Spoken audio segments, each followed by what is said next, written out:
Greetings everyone and happy spring. I hope this little message finds you well. Today I want to officially announce the opening for enrollment for our pilgrimage to Sri Lanka, November 30th through December 13th, 2019. And in this little clip I just wanted to give you a little food for thought as to what the purpose of pilgrimage is, and in particular what might be so significant about the one that we're going to do in Sri Lanka this year. Personally, I've been on pilgrimage. I've had the fortune to be on pilgrimage half a dozen times in my life. And in addition to those 6 pilgrimages, I've led 2 others in 2016 to the sites of the Buddha in northern India, around the vicinity of Bodh Gaya, where the Buddha gained enlightenment.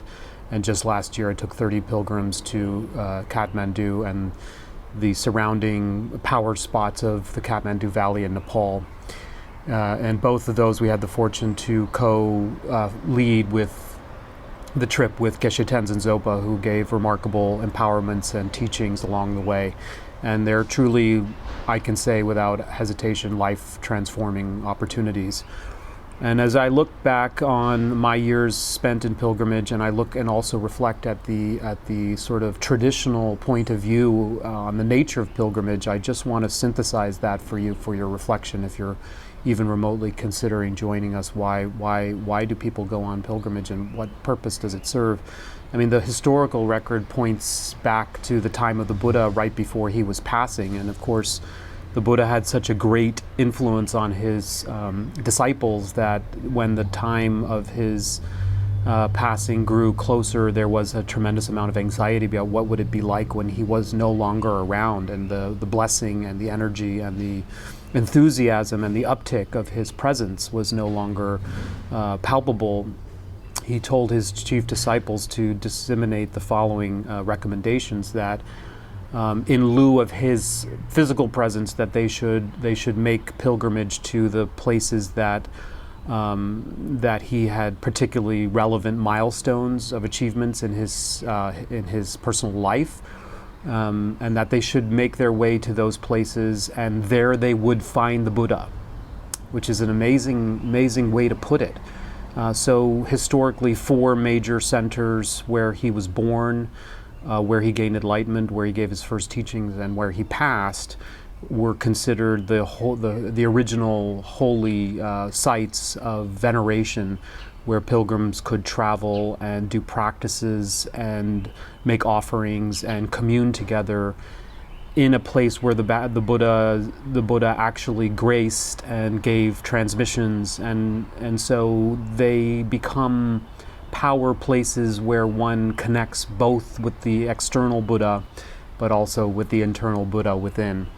And of course, through the centuries then, that list of 4 sites grew to 8 sites, and then many more sites as tremendous masters also grew out of the lineage and out of the spirit of awakening and had their own developmental milestones and achievements. And so throughout Buddhist Asia, there are these incredible power places, not only that the Buddha visited, but also great yogis and masters had a significant accomplishment that now become places where pilgrims can get a taste or a sense of connection or an uptick in their practice by way of communing to the actual space, both within and certainly more importantly, both without, but certainly more importantly within.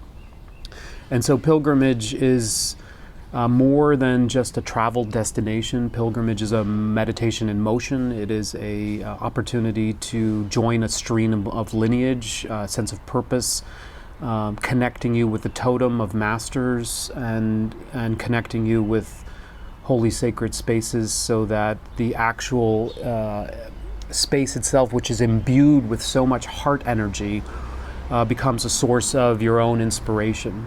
I mean, if you think about 1,000 years or more, people have been coming to these places and doing practices and setting out offerings and making prayers and doing their meditation, and you become just the latest modern next iteration in the totem. You become, the next ambassador, if you will, holding the lineage and being a part of something much greater than yourself. So I think all of that is so incredibly exciting. And I think in a world where I think we value, many of us do value foreign culture and foreign travel, but I think we've all seen that, where we get to these notable sites, and the tour bus stops and people jump out and they have their camera, and within 15 minutes it's all gone. It's all captured on camera as a kind of Instagrammable moment, but really no tangible and no visceral experience has been had.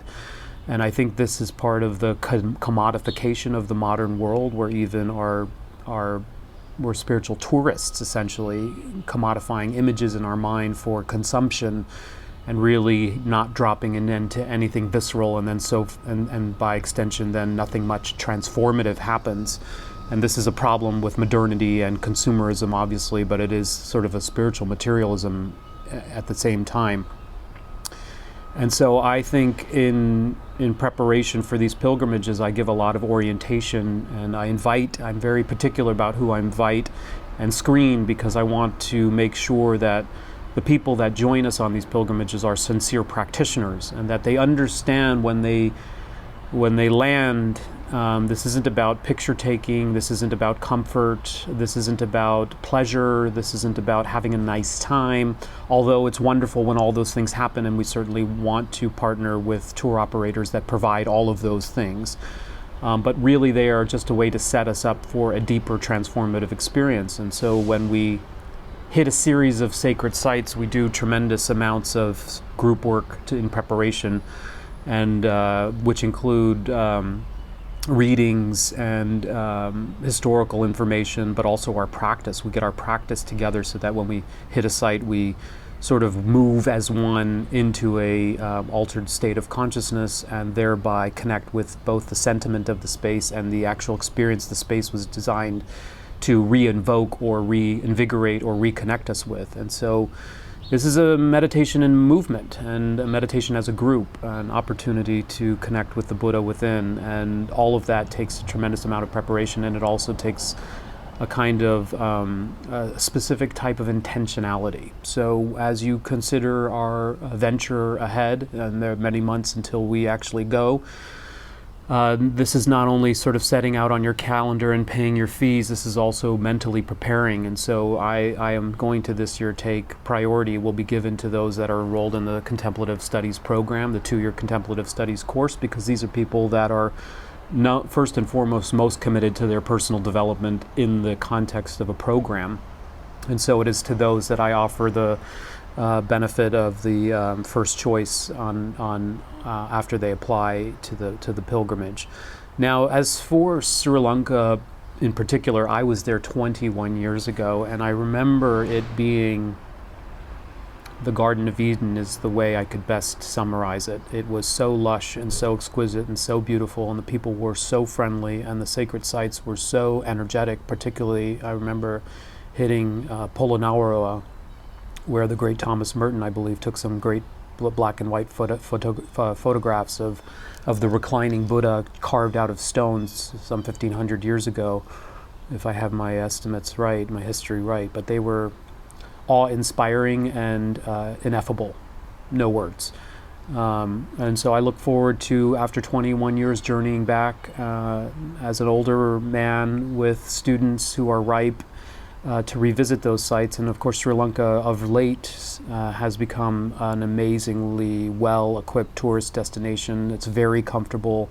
We will have a very relaxed time when it's time for downtime, and we will also have an exquisitely beautiful spiritual opportunity there, because the sites, many people don't really realize this about Sri Lanka, but the Buddha visited actually in person Sri Lanka, the island of Sri Lanka, on 3 separate occasions. And so what we are specifically doing in this pilgrimage is a very unique pilgrimage circuit called the Atmasthana, which is hitting 8 great sites on a pilgrimage circuit that the Buddha actually himself in 3 visits to Sri Lanka taught and was present there.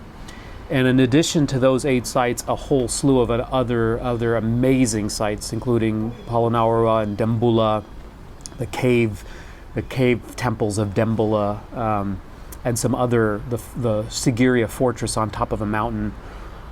I mean, I'm just so excited. There are so many amazing places to visit, and with such power and grace and beauty, and I'm so looking forward to it, and this is truly going to be a remarkable pilgrimage. And I will be leading teachings at these power places, and we'll be doing some mindfulness meditations and reading some from the sutras while we go through, and making offerings at these places in the traditional way. And so this is an authentic Buddhist pilgrimage to the great sites of the Buddha in Sri Lanka, and I hope that piques your interest. We are trying to make this a family-friendly affair. I may bring my own kids. A couple of the pilgrims that I know are coming are also thinking about bringing their kids. That's important to me as we try to adopt and incorporate meditation and spiritual practice into our everyday lives. In any event, I want to alert you to the website, contemplativepsych.org, contemplativepsych.org.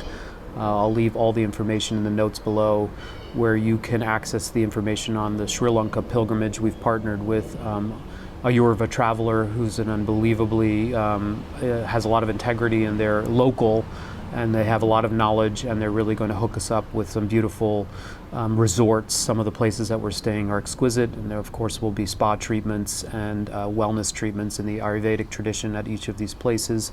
And so I can't endorse the program enough. I hope that you at least take a quick peek and avail yourself of the information and see if it registers and resonates for you.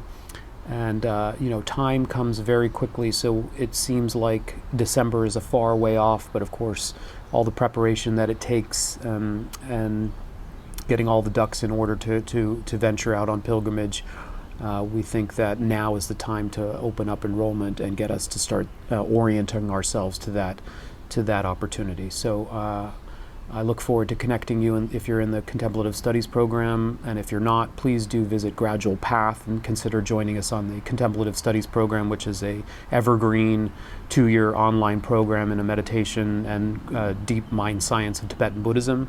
And because that'll give you access to priority on the pilgrimages. But if the program is too much of a commitment, then I will consider those that are more serious and have the right background for this pilgrimage. So do feel free to apply. Till very soon, all best wishes.